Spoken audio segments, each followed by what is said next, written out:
Yeah, but what they're what saying, you are saying. But part of the argument also is that at this point, yes, the context for your party to have come in at this stage hasn't arisen because you haven't participated in an election to say the person who contested against me cannot do this. So they think that, if they consider your party a meddlesome interloper. No, that is not correct. You see, first of all, anybody who has that view is myopic, does not know what the law says. Let me just start, for example. Now, you have gone to court. Court has given judgment, whichever way you look at it, rightly or wrongly. We are not parties to say these were the facts of the case, or this judgment was given, these were not the issues, the judge went beyond this and that. That's their own allegation. I have no business with that. And they went on appeal against that judgment, and they lost.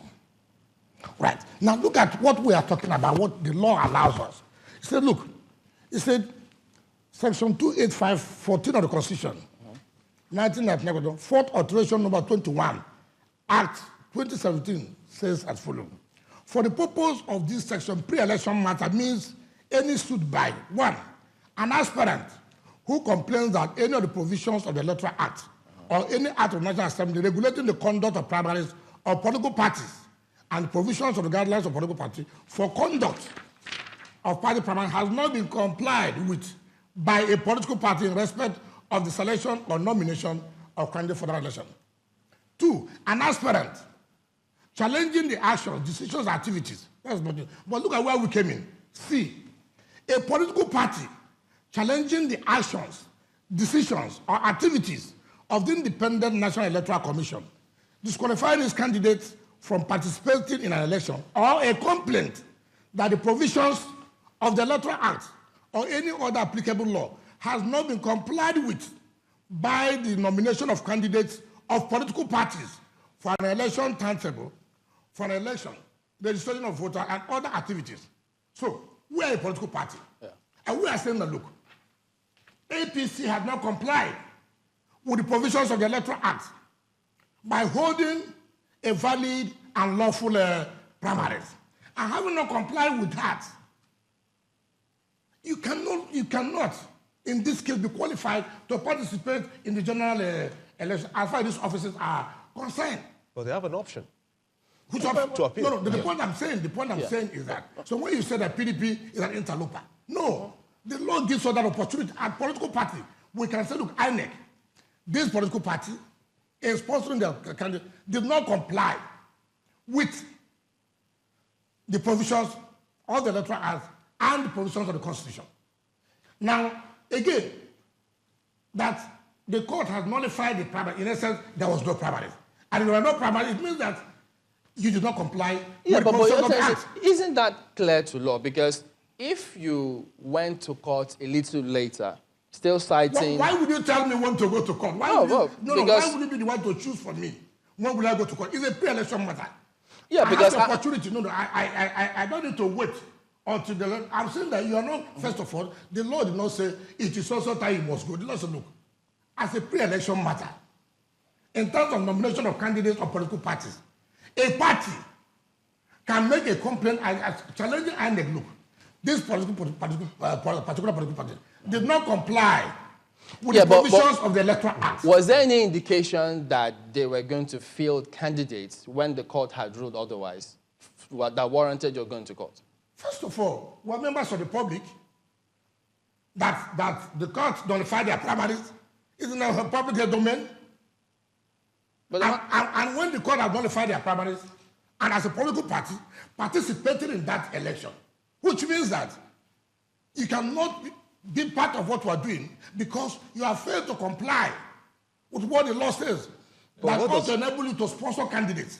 Okay, I'm sorry. So it is not for you to say, why should I not wait until after the election? No, it's not so. Your Excellency, the concern here is that it's as though the PDP sat back and was looking for avenues to underscore the activities of the APC because they were afraid of what will happen in the elections. That's a picture out there. With all due respect, was there any election in this state that you say APC has defeated PDP? Mention one. With all due respect, you must... But there are APC senators. You must antecedent. What about the APC senators who are in the Senate? You want us to say what happened? You know And that's one of the reasons we accuse INEC and the security agencies. Take, for example, and we have said this severally, INEC declared PDP candidate as the winner of the election. And INEC certified the result sheet. The APC went to tribunal. Police standard original result sheet of INEC. How will police have original result sheet? Contrary to the original result sheet that INEC itself has. But the matter got to court. The point I'm making, look at the point I'm saying. And that's why we have always raised this alarm. And up to now, INEC has not even asked the same question. We have the original result. How did the police have original result? There cannot be two originals. The original must be in our possession. So how did police get original result? Which means you must have compromised by printing two originals, giving that one to the public and giving that one to the police. Was this proved in court? Did it come up? How did it end up that APC got the seat eventually? Well, we don't criticize judiciary. We don't. Once the judgment is given, we abide to it, we accept it. But what we're saying is that it has never happened that where the police own result will accepted for above that of INEC. But it has happened. And we don't want that mistake to continue to. You see, you can't sit down, continue to complain. You must have to sit down to take measures to correct certain things. Okay, so but your views now, isn't it tantamount to somewhat criticism of the judiciary because you don't accept the outcome? No. Because if you say, have they ever defeated? What we're saying, yes, that's not criticism. What we're saying is that we say, look, what happened was not what we think that is not allowed. But that's the view of the court, and we must respect it. And unfortunately for us, appeal ends at that point, and there's nowhere we can go to. If there was a provision where we would have gone to Supreme Court, we would have gone. But also, it was unfortunate that appeal terminates at that point, and there's nothing we can do about it. So what does this mean for your party? Because it will seem to suggest to anyone who is watching this and seeing how the court has come out with its decision, that leaves just only you to run for governor See, I have always said in River State. Why most of you are giving emphasis about APC is because of... You are the two biggest parties in the state. They are not the two biggest parties in the River State. River State, people know, any day, any time, if you want to have a free and fair election without security manipulating the process, with INEC, there is no way any party will win PDP in River State. The only thing that's giving APC confidence is the role of security. If today you say security should sit back, I can assure you whether APC will get 25% of the votes in the state. Why would they get 25% of the vote? With all the support that they have? Support of security. Is this support that the federal government has done anything for the state that will attract the sympathy of the people of River State to vote for them? You see, you must tell me, why do you think that people of River State will vote for APC? What will be that attraction? What's that incentive that you will say that we have gotten that will make our people to say, look, let's support APC because of this and because of that? That's nothing. Rather, people are not happy. People are not happy. It's a state that you cannot say is not contributing to the wealth of the nation. Yet, we cannot say what we have gotten in terms of from federal government. So what is that attraction? There must be something that will attract the people of the state. Why will we vote for APC? We are voting for APC because we have got this social project. We are voting for APC because we've got this social thing. We are voting for APC because nation one. Because without the APC now, it will, seem to suggest to anyone that is watching that, okay, you have raised issues concerning security of the state, especially leading up to elections. And now that, from your submissions, the APC seems to be partly or maybe wholly out of the way, that gives you a free room to now change your stance, that there will be peace during the elections, before, during, and after the elections. In fact, let me even tell you, all of us know what APC had planned, and it is not, it's in the common, it's in the market, it's a public domain, that APC does not want election in River State.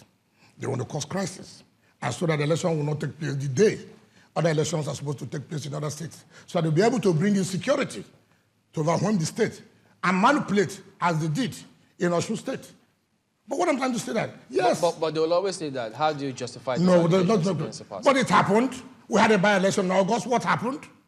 Well, what happened? Just a by-election of state constituency.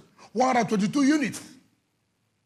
122 units within a city, not even a rural area, in a city. That you can control just one road. The police aided. And for the first time, you saw a resident electoral commissioner from Akwa Ibom State, who was one of those that came to supervise that election, said he could not believe that we are people with arms, aided by security, cutting away materials. That not that he was told, unknown to them, he was wrecked. And he was there seeing what was happening. If police, as they promised in that by-election, and you know the funny part of it, I called the CP then, unfortunately he's gone, Zaki Ahmed. I said, I can't believe this. In fact, we had a security council meeting today, and the election will be tomorrow. And he said to me, Your Excellency, if I cannot supervise and help INEC to conduct a free and fair election in ordinary 122 units, then what would I be saying? When it will be 4,422 units. And it came out to pass. We need to go to break, but we'll come back and take a look at some other provisions concerning this judgment in a moment. Stay with us.